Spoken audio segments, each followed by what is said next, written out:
উৎসবকে ঘিরে প্রতি বছরের মতো এই বছরও উৎসবের আমেজে মুখর হয়ে উঠেছে বোলপুর শান্তিনিকেতন। তারই অঙ্গ হিসেবে সৃজনী হাট প্রাঙ্গণে আজ সকাল থেকেই শুরু হয়েছে বর্ণাঢ্য সাংস্কৃতিক কর্মসূচি।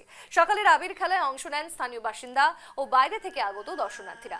রঙের উচ্ছ্বাসে মেতে ওঠে গোটা এলাকা। দিনভর নৃত্য, সঙ্গীত ও বিভিন্ন সাংস্কৃতিক পরিবেশনার মধ্য দিয়ে উৎসবের আবহ আরও প্রাণবন্ত হয়ে ওঠে।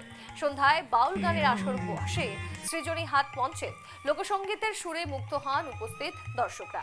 সব মিলিয়ে দোল উৎসব উপলক্ষে সৃজনী হাটে দিনভর চলেছে আনন্দ উচ্ছ্বাসে ভরপুর একাধিক অনুষ্ঠান।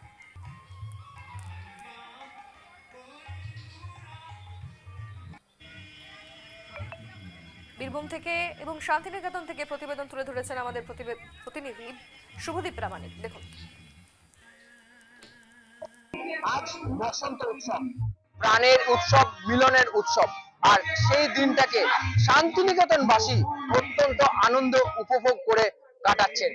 সকাল থেকেই শান্তিনিকেতনের বিভিন্ন এলাকাতে এই বসন্ত উৎসবের আবহে নিজেদেরকে মাতোয়ারা করেছে আপামর বাঙালি।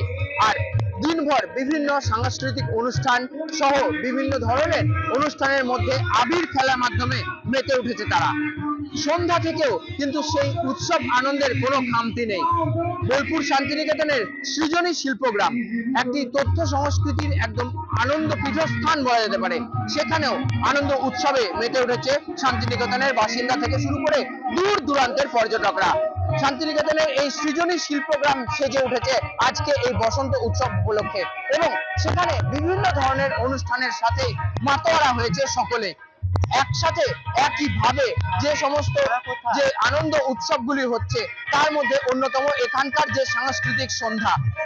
কলকাতা সহ সুদূর বিভিন্ন এলাকা থেকে পর্যটকরা যেমন এসেছে, তার সাথে রয়েছেন বোলপুরের সাধারণ মানুষ থেকে শুরু করে সকলে, এবং তারা এই আনন্দ উৎসবে নিজেদেরকে মেলে ধরেছেন একবারে। এবং এই সৃজনী শিল্পগ্রাম যা কিন্তু সংস্কৃতির পীঠস্থান বলে পরিচিত শান্তিনিকেতন জুড়ে, শুধুমাত্র পশ্চিমবঙ্গ নয়, তার সঙ্গে সঙ্গে বিভিন্ন দেশের বিভিন্ন যে সংস্কৃতি রয়েছে, শিল্পকলা রয়েছে, সেগুলোকে তুলে ধরা হয় এখানে। এবং এই অঙ্গনে এসে মানুষজন তাদের নিজেদের মনের ভাবনাকে একসাথে প্রকাশ করছেন।